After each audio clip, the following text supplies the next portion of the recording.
The cry of a lion cub split the morning silence, sharp but playful, like a child calling out to no one in particular.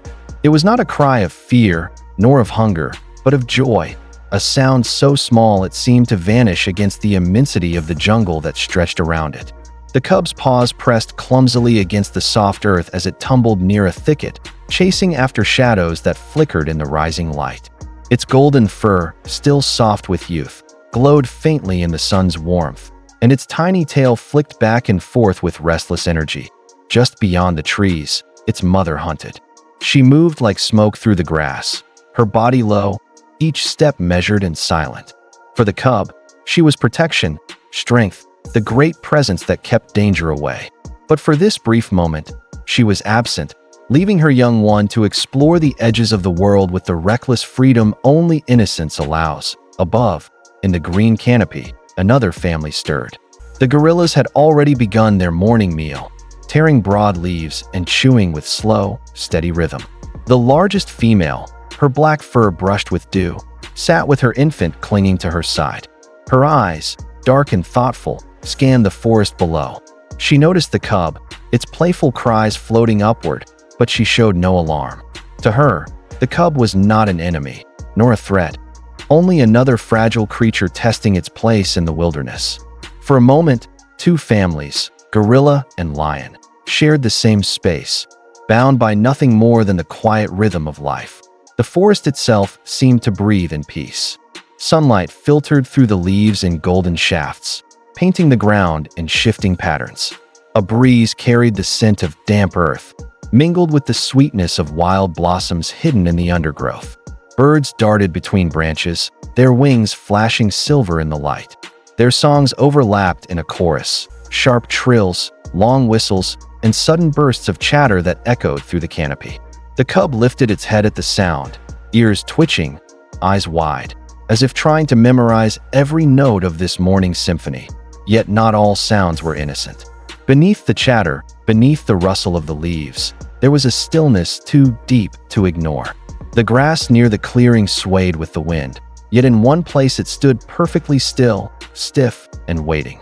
There, hidden beneath the green cover, lay a danger the cub could not understand. A trap of iron and wood, cruelly built, sat half buried in the soil. Its sharp jaws were disguised beneath leaves and dust, silent and patient, waiting for the careless step of an animal too small to fight it. The cub wandered closer, unaware. Its paws pressed into the earth with light taps, stirring tiny clouds of dust. It pounced at a falling leaf, caught it in its mouth, and shook it as if it were prey. The leaf tore easily, floating down again in pieces. The cub let out a soft chirp, proud of its small victory. Above, the female gorilla shifted, tightening her grip on her infant. Her gaze lingered on the cub, her brow furrowing as if some ancient instinct whispered of danger below. She could not see the trap, not from where she sat, but she could sense the unease in the air. The lion cub's world, however, remained one of play. It stumbled toward a patch of sunlight, the warmth pressing against its back, and crouched low in the grass, as if preparing to strike. Its haunches wiggled, its eyes fixed on an insect crawling slowly across a rock. With a burst of energy, it pounced, only to miss completely. The insect scurried away, and the cub fell forward in a tangle of limbs. It let out another chirp, this one higher, almost embarrassed, before rolling back to its feet. The jungle answered with silence. Birds paused their calls, as if listening. The breeze weakened, and the leaves above hung motionless. The only sound was the cub's uneven breathing, sharp little pants that carried too far in the still air. Even the gorilla family grew still, their chewing slowed, their movements quieted. In this silence, danger felt closer, sharper, though still unseen. The cub did not notice. It turned back toward the thicket, where the scent of its mother lingered faintly. Her trail was fresh, her power unmistakable, but she was gone for now, her strength out of reach. The cub stepped closer to the thicket, paws brushing against the edge of leaves, its head tilted in curiosity. Just one more step, one careless movement, and the jaws of the trap would spring to life. The gorilla mother leaned forward, eyes narrowing. Her infant clung tighter to her side, sensing her unease. She gave a low grunt, soft, and almost questioning, and the troop shifted around her. They followed her gaze, watching the small golden figure below. To them, it was not family, not kin, but still a child. Still something that carried the same fragility they all carried once. Far beyond the trees, the lioness moved, muscles rippling beneath her skin. She had not caught her prey, not yet. She paused, lifted her head, and listened. The jungle seemed wrong, too quiet, too watchful. She let out a low growl, not of anger, but of warning, as if speaking to her cub even across the distance. Stay close. Stay safe. The cub paused, ears flicking, eyes searching the air as if it had heard something faint. It let out a soft mewl, a high-pitched answer, and took a few hesitant steps back. But the pull of curiosity was stronger than instinct. It circled again, paw brushing against the soil, pressing closer to the hidden danger. Above, the gorilla mother shifted once more, her body tense, her breath steady but heavy. She did not know what lay beneath the grass, only that something was waiting. Her infant squirmed, and she held it tighter, her eyes fixed on the cub. The jungle itself seemed to hold its breath. Sunlight shimmered through the leaves, turning dust into golden haze. Insects hummed faintly, their sound thin against the silence. The cub crouched low again, preparing for another pounce, its tiny muscles bunching, its tail twitching. The air thickened, heavy with tension, though nothing had yet happened. And then, for one last moment, peace returned. The cub flopped onto its side, rolling lazily in the dust, its belly exposed to the sky. It stretched its paws above its head, blinking slowly, the innocence of its world unbroken. The gorilla mother exhaled, her gaze softening, though her body remained tense. The trap remained hidden, silent, waiting. The cub's innocence shielded it for now. But innocence has never been enough to guard against the wild. The camera lingers here, on the cub's small body bathed in golden light. The gorilla's watchful eyes above, and the silent danger coiled in shadow. It is the picture of the jungle's truth, beauty edged with threat, peace shadowed by violence, love balanced on the knife of survival. For now, the cub rests, safe but unaware. But in the heart of the jungle, storms always wait for their moment to break. The cry split the air like a knife. It wasn't the soft, playful mewl of a young lion at play. It was sharp, jagged, and desperate, the sound of pain, of fear, of something gone terribly wrong. Birds startled from the trees, wings beating like frantic drums as the jungle froze to listen. The little cub had stepped into a snare, its paw caught between cruel iron jaws buried deep in the undergrowth. The trap clamped down without mercy, grinding bone against metal, its design as cold as the humans who left it there. The cub thrashed wildly, kicking up dust and broken leaves. Each movement only made the iron teeth bite harder. The ground around it bore the marks of its panic. Shallow grooves clawed into the dirt, sprays of blood darkening the soil. Its cries rose and fell like waves, shaking the silence of the jungle. Animals nearby paused in stillness. Antelope lifted their heads, ears turning. A pair of hornbills went silent. Even the insects seemed to pause. Something primal in every creature recognized the sound. The cry of a young one in mortal danger, but the cub's mother was far away. She had gone hunting at dawn, leaving her offspring tucked near the thicket. She trusted the shadows to guard her child, the way all mothers in the wild must. She could not know that human cruelty had left something hidden here, not a predator, not a rival, but a weapon designed to wound without warning. The cub was alone, and its small body shook with every new surge of pain. High above, the gorillas heard it too. They had been resting in the trees, their morning meal of fruit and tender shoots slowing into lazy chewing. Now, every head turned toward the cry. The troop shifted uneasily. A young male thumped his chest in short bursts, nervous, while an older one huffed with low warning. To them, the distress of a lion cub was not theirs to answer. Lions were predators, not allies. To interfere meant risk. To stay meant safety. Yet, one figure did not remain still. From her perch on a broad branch, a large female gorilla watched with narrowed eyes. Her body was powerful, her arms thick with years of strength, but her face bore the softness of wisdom. A deep scar ran across her brow, a mark of an old fight with something larger than herself. Her troop called her Nia, She was neither the biggest nor the leader, but she was the one they followed when danger stirred. Nia listened to the cub's cry. It was not the growl of a rival. It was not a threat. It was the helpless wail of a child.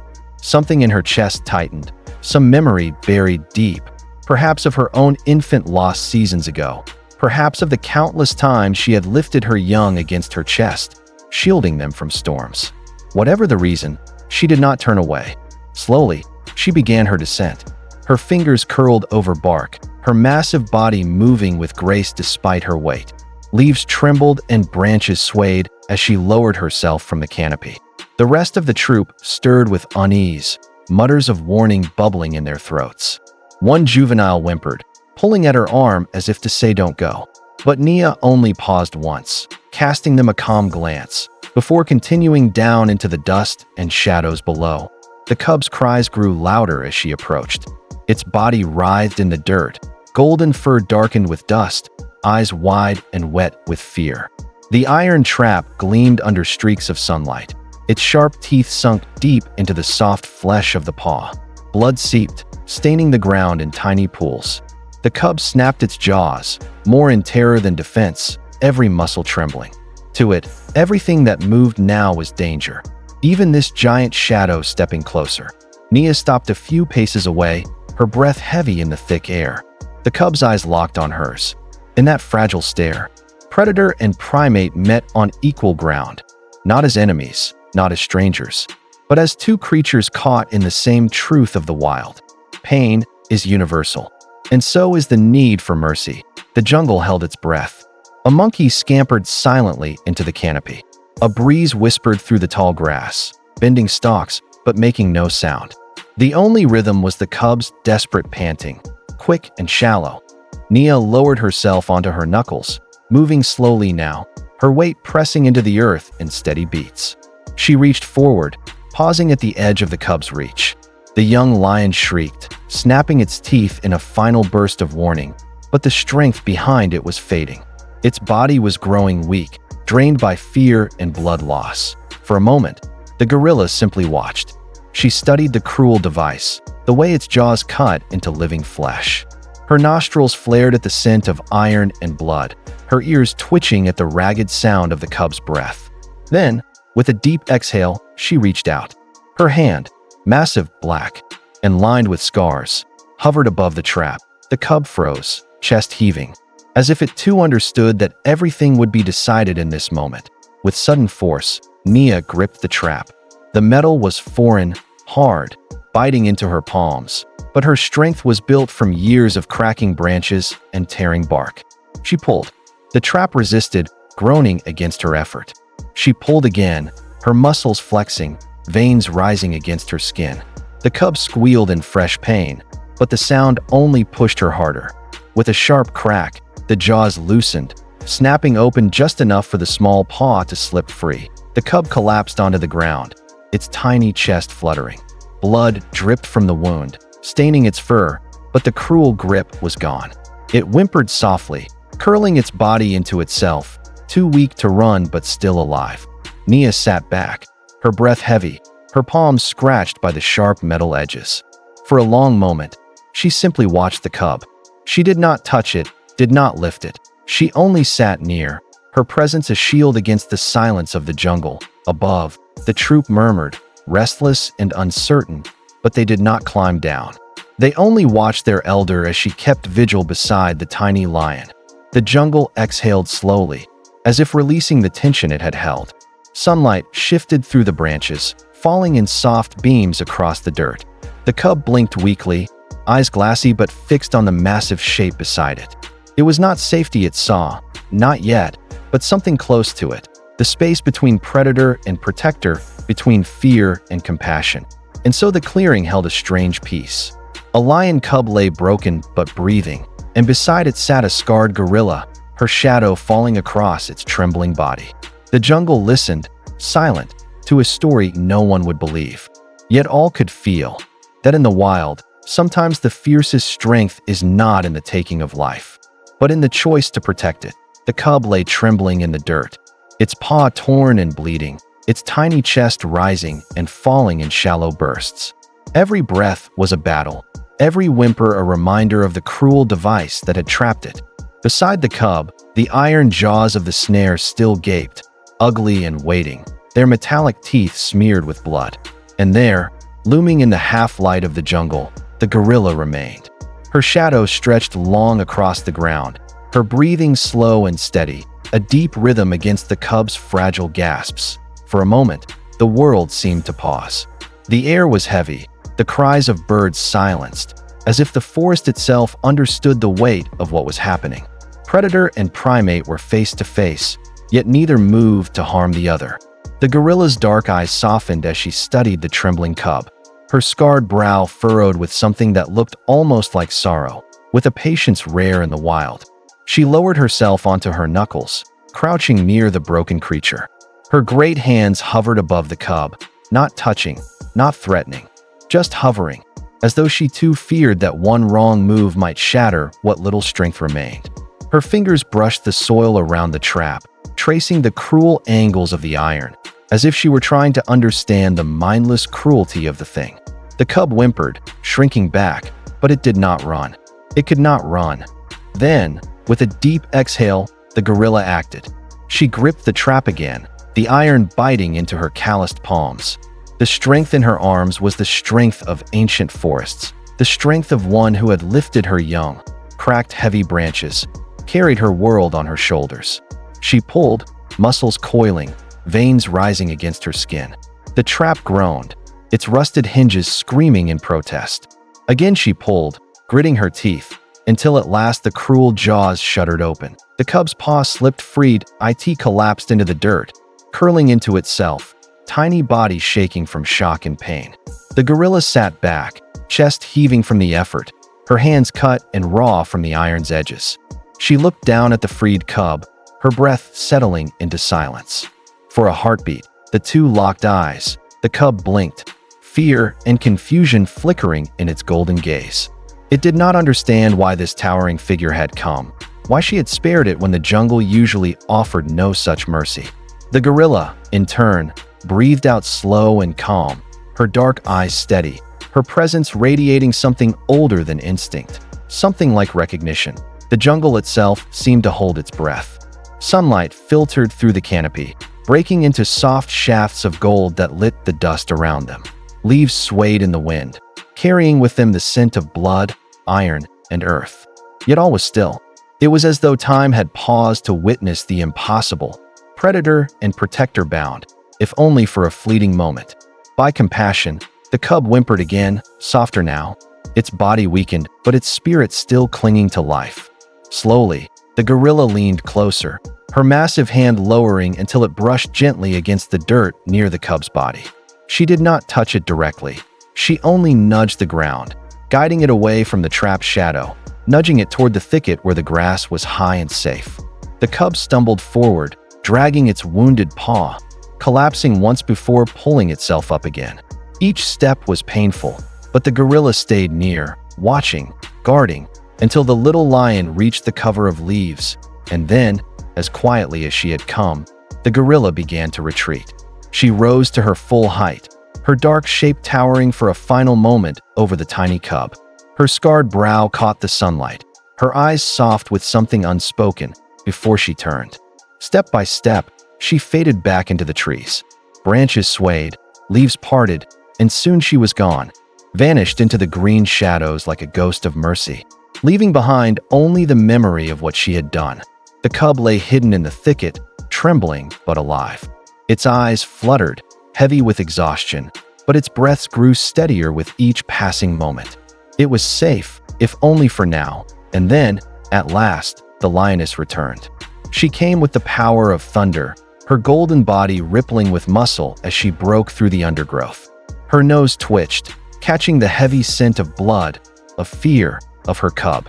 She growled low, her heart pounding as she rushed toward the thicket. There, her child. Small, wounded, dust-streaked, but alive. The lioness let out a deep, rumbling sound that was both relief and grief. She lowered her head, licking gently at the cub's face, then nuzzled its tiny body against her chest. The cub gave a faint cry, curling into her warmth. pressing its face into her fur as though the nightmare might finally end. The lioness licked the blood from its paw, her tongue cleaning the wound with the instinct of a mother who could not heal but could comfort. Around them, the jungle light flickered. Beams of gold streamed through shifting leaves, illuminating mother and child as if nature itself was blessing their reunion. The lioness did not know that another had stood guard here, that another had opened the jaws of cruelty and set her cub free. She only knew her child was alive. Around them, the jungle light flickered. Beams of gold streamed through shifting leaves, illuminating mother and child as if nature itself was blessing their reunion. The lioness did not know that another had stood guard here, that another had opened the jaws of cruelty and set her cub free. She only knew her child was alive.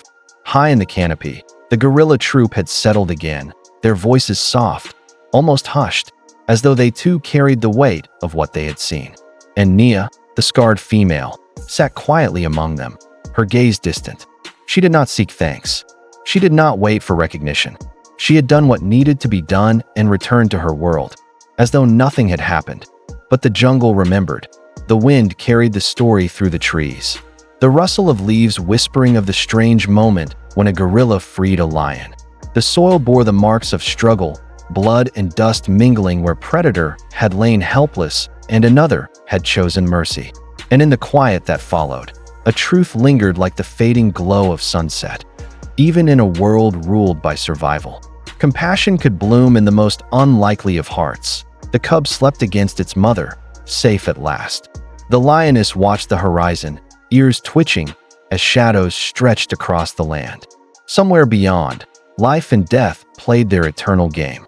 But here, in this small clearing, there was peace, and above them, hidden among branches and silence, a gorilla with scarred hands closed her eyes, her breathing steady, her presence like a prayer woven into the fabric of the forest. The jungle exhaled.